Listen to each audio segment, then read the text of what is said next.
Hello everyone, welcome back to our channel Physio Pathways. My name is Nisha Khan and I am a physiotherapy final year student from Jamia Millia Islamia.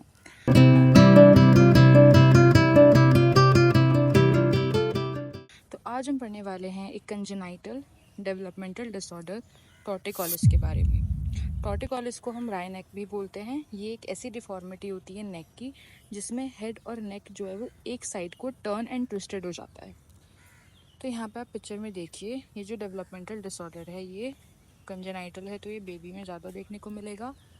और इसमें क्या होता है कि जो baby का head and neck होता है वो टर्न एंड ट्विस्टेड हो जाता है one side of the body की साइड। इसमें मेनली क्या इफेक्टेड होता है, जो हमारा SCM मसल है विच इज़ स्टर्नोक्लीडोमास्टोइड मसल, ये इफेक्ट होता है, जिसकी वजह से सारी चीज़ें होती हैं। क्योंकि SCM का एक्शन क्या होता है कि वो लेटरल फ्लेक्शन और फॉरवर्ड फ्लेक्शन में हेल्प करता है और समटाइम्स रोटेशंस में हेल्प करता है।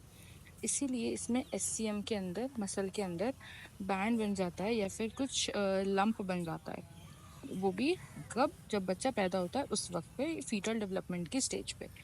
तो जब वो लंप बन जाएगा या कुछ बन जाएगा तो वो क्या करेगा, उसका जो एक्शन है वो ज़्यादा बढ़ जाएगा।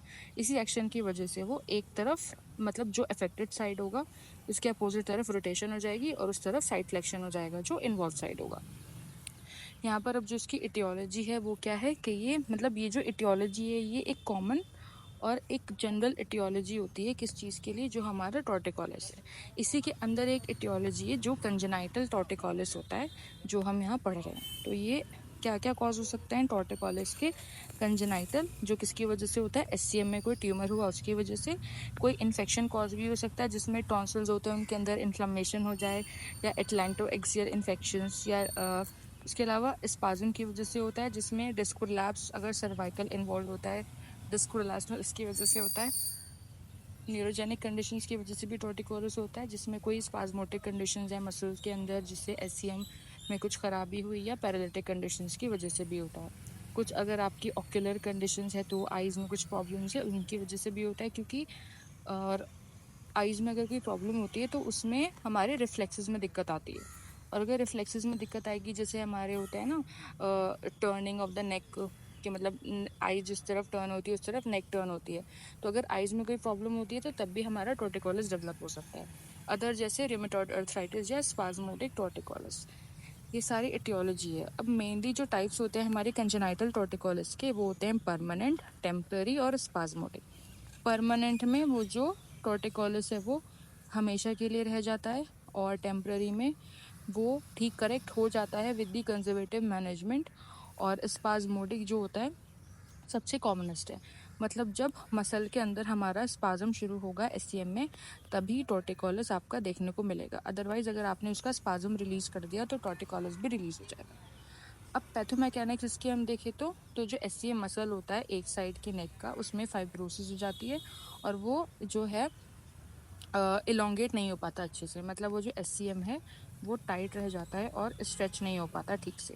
अब जब वो एक तरीके से टाइट हो गया तो वहाँ पे फाइब्रस बैंड बन जाता है, या फिर ट्यूमर जिसको बोलते हैं, या फिर हम लंप जिसको बोलते हैं, वो बन जाता है।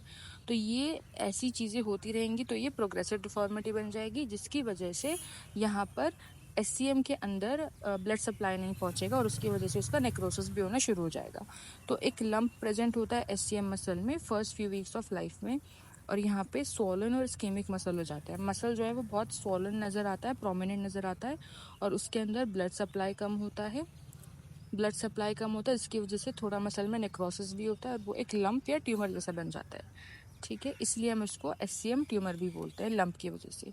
तो लंप जो है, लेकिन जब बच्चा पैदा होगा तो लंप दिखाई देगा उसको, होगा टॉर्टिकोलिस होगा तो, लेकिन जब वो पैदा हो जाएगा उसके कुछ महीने बाद ये लंप चला जाता है और वो मसल जो है वो फाइब्रोज हो जाता है।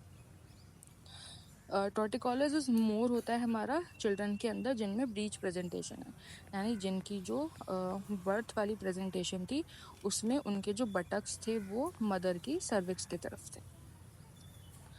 Now here is the clinical feature of the torticollis. तो जो बच्चे होते हैं 3 से 4 साल के ऑफ एज में, उनमें टॉर्टिकोलिस देखने को मिलता है। नेक जो है, अब इसका जो मैकेनिज्म है कि कैसे ये होता है, जो SCM मसल है उसका अगर वो मसल टाइट होगा तो वो अपना एक्शन करेगा। मतलब इसमें जो नेक है वो आपकी लेटरली फ्लेक्स हो जाती है, जो इन्वॉल्व साइड होता है एससीएम वहाँ पे, और रोटेट हो जाती है उसके अपोजिट साइड। तो द अफेक्टेड एससीएम जो है वो प्रोमिनेंट देखने को मिलेगा क्योंकि इसमें ट्यूमर होता है, और फेशियल एसिमेट्री आ जाती है क्योंकि आपका हेड एंड नेक दोनों ट्विस्टेड है। और अगर ये मोस्टली जो होता है टोर्टिकोलिस वो यूनिलेटरल होता है, यानी एक साइड की एससीएम खराब होगी, और बायलेटरल भी हो सकता है, दोनों साइड की एससीएम खराब हुई। अगर यूनिलेटरल हुआ, एक साइड की एससीएम में कोई दिक्कत आई, तो वहाँ पे हेड जो है वो ट्विस्टेड हो जाएगा, टर्न हो जाएगा। और अगर बायलेटरल हुआ तो एससीएम मतलब दोनों ही खराब होंगे, और दोनों ही एससीएम खराब होंगे तो वहाँ पे हमारा जो हेड है वो फॉरवर्ड फ्लेक्शन की तरफ आ जाएगा, तो वहाँ पे कोई टर्निंग ट्विस्टिंग नहीं होगी। अगर बायलेटरल है और हेड जो है फ्लेक्स्ड हो गया तो वहाँ पे डेवलप हो सकता है सर्वाइकल में काइफोसिस सेकेंडरीली, और अगर यूनिलेटरल हुआ तो एक तरफ स्कोलियोसिस डेवलप हो सकता है। Now we have the diagnosis. तो डायग्नोसिस आप कैसे करोगे स्कोलियोसिस का? सबसे पहले आप क्लिनिकल फीचर देखोगे, डायग्नोसिस आपको टोर्टिकोलिस का करना है तो सबसे पहले आपने क्लिनिकल फीचर्स देखे। क्लिनिकल फीचर देखने के बाद आप समझ जाएंगे कि हाँ उसमें टर्निंग ट्विस्टिंग चीज़ें हुई हैं, एससीएम प्रोमिनेंट है, ट्यूमर है, इतने से बच्चे को हुआ है, तो आप उससे थोड़ा समझ जाते हैं कि हाँ ये टोर्टिकोलिस है। लेकिन अगर आपको और चाहिए एग्जामिनेशन के उसमें मतलब सिर्फ मसल इन्वॉल्वमेंट है या कोई बोन तो इन्वॉल्व नहीं हो गई, उसके लिए आप रेडियोलॉजिकल एग्जामिनेशन करा सकते हैं जिसमें एक्सरे करवाते हैं। तो टोर्टिकोलिस की तो इसमें कोई फाइंडिंग नहीं आती, लेकिन अगर सेकेंडरी स्कोलियोसिस या काइफोसिस हुआ होता है तो उसकी बोनी चेंजेस दिख जाते हैं एक्सरे के अंदर। डिफरेंशियल डायग्नोसिस में ये कुछ यहाँ पे कंजेनाइटल चीज़ें जिसमें हमारा टोर्टिकोलिस देखने को मिल जाता है। कौन कौन से? Klippel Feil syndrome, congenital vertebral anomalies, और सर्वाइकल स्पाइन ट्रॉमा और fractures. So here is the management of the torticollis. तो ये एक कंजेनाइटल मस्कुलर टोर्टिकोलिस होता है मसल्स की वजह से, तो इसमें सर्जरी इतनी रिक्वायरमेंट नहीं होती है, हम इसमें कंजर्वेटिव ट्रीटमेंट ज़्यादा करेंगे। तो फेज़ 1 आप क्या रखोगे इसमें? Early phase. इसमें ज़्यादातर जो ट्रीटमेंट होता है ना वो हम एजेस वाइज देखेंगे। अगर बच्चा है जिसको हुआ है 0 to 3 मंथ्स के बीच का, तो वो उसका अर्ली फेज़ है टोर्टिकोलिस का। तो उसमें हमारे पास क्या गोल्स रहेंगे मेन, कि हमें उसका एससीएम जो शॉर्ट है ना उसको हम स्ट्रेच करेंगे, उसकी जो पोस्चर है यानी उसकी फेस में जो एसिमेट्री आ रही थी उसको करेक्ट करेंगे, और उसकी डिफॉर्मिटी को आगे बढ़ने से प्रिवेंट करेंगे। तो हमें क्या करना है इंटरवेंशंस, कि हमें उसकी स्टर्नोक्लेइडोमास्टोइड मसल की पैसिवली स्ट्रेचिंग करनी है, और उसके पेरेंट्स को एजुकेट करना है कि आप उसको घर पे कैसे करोगे।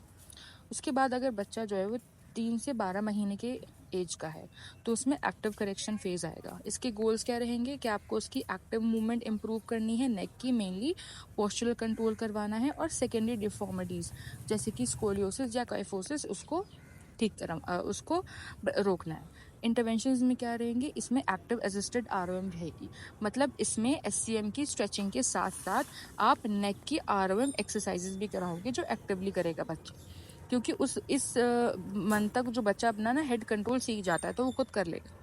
फिर स्ट्रेंथनिंग कराओगे आप अपोजिट एससीएम मसल का, क्योंकि जो मसल इन्वॉल्व नहीं है वो स्ट्रेच हो रहा है और वो वीक होता जा रहा है, तो इसकी आपको स्ट्रेंथनिंग करानी ज़रूरी है। और आप किसमें कराओगे? प्रोन पोजीशन में उसकी हेड लिफ्टिंग कराओगे, क्योंकि वो बच्चा है तो ऑब्वियसली वो बैठ के सही से नहीं कर पाएगा। पोस्चरल करेक्शन तो आपको कराते ही रहना है, और रेगुलर फॉलोअप और असेसमेंट होना चाहिए। अगर वो बच्चा 12 महीने से ज़्यादा की एज का है, वो 1 साल से ज़्यादा के ऊपर का हो गया, तो वो उसका लेट फेज है टोर्टिकोलिस का। उसमें हमें क्या करना है, जो बची हुई टाइटनेस और वीकनेस होती है ना, हमको वो करेक्ट करवानी होती है। बाकी मैक्सिमम फंक्शनल इंडिपेंडेंस इसको करवानी होती है, और prevent reverse structural deformities. Intervention इसमें आप क्या कराओगे, अब मायोफेशियल रिलीज और सॉफ्ट टिश्यू मोबिलाइजेशन करा सकते हैं, क्योंकि अब बच्चा बड़ा है तो उसके अंदर और भी चीज़ें आप करा सकते हो, क्योंकि अब वो डेवलप हो रहा है धीरे धीरे। तो यहाँ पे मायोफेशियल रिलीज और सॉफ्ट टिश्यू मोबिलाइजेशन हम करवा सकते हैं, including the passive stretching of the SCM and active ROM. Postural correction करानी है, और ऑर्थोसिस हम यूज़ कर सकते हैं उसमें। आप टोटल ऑर्थोटिक थेरेपी या टॉट कॉलर्स आते हैं जो टोर्टिकोलिस के लिए होते हैं, लगाने के लिए, उससे करेक्ट होता है थोड़ा। फिर सर्जिकल रेफरल दे सकते हो अगर वो टोर्टिकोलिस आपका कंजर्वेटिव मैनेजमेंट से भी करेक्ट नहीं होता है। अगर सर्जिकल इंटरवेंशन हुआ होगा, कोई सर्जरी हुई होगी टोर्टिकोलिस की, तो उसके बाद आपको कुछ पोस्ट ऑपरेटिव फिजियोथेरेपी मैनेजमेंट करनी होती है। उसके गोल्स क्या आएंगे, कि आपको वही नेक का full range of motion regain करना है, नेक की स्ट्रेंथ को वापस लाना है, नेक की अलाइनमेंट रखना है, और उसका रिकरेंस से रोकना है। इसमें आप क्या करोगे, अब आपका सर्जरी से करेक्ट हो गया है टोर्टिकोलिस, अब आपको सिर्फ क्या करना है, पोस्ट ऑपरेटिव पीटी मैनेजमेंट करना है। इसमें जनरल आरओएम आप स्टार्ट करोगे। कब करना है आपको ये स्टार्ट? जब ऑपरेशन के 1 हफ्ते बाद। फिर स्ट्रेनिंग एक्सरसाइज करवाएंगे नेक की। अब वहाँ पे कुछ सूचर या स्कार होगा सर्जरी का, उसको मोबिलाइज करेंगे। जब वो हील हो जाएगा पॉस्चर करेक्शन कराएंगे, फॉलोअप करेंगे, फॉलोअप लेंगे। जैसे ही आपका सर्जन बताएगा वैसे ही आपको मैनेज करना है। अर्ली इंटरवेंशन, जितना अर्ली इंटरवेंशन आप कर लेंगे, अर्ली ट्रीटमेंट आप कर लेंगे, उतना अच्छा प्रोग्नोसिस रहेगा बच्चे। ठीक है, अगर 3 महीने के अंदर अंदर बच्चे का टॉर्टिकोलिस ठीक हो जाता है तो वो प्रिवेंट भी हो जाएगा, वो आगे नहीं बढ़ेगा। अगर इससे ज़्यादा टाइम निकलता रहेगा तो उसका जो टॉर्टिकोलिस है वो बढ़ता रहेगा, वो सीवियर पहुंच जाएगा। इसलिए अगर आप 3 महीने का जो बच्चा है उसके अंदर अंदर आप टॉर्टिकोलिस ठीक कर लेते हैं तब वो उसका प्रोग्नोसिस अच्छा होगा। तो 90 to 100% सक्सेस रेट आता है फिजियोथेरेपी से, अगर आप टॉर्टिकोलिस ठीक कर लेते हैं तो। So this is all about congenital torticollis. If you have any doubt, you can comment down below.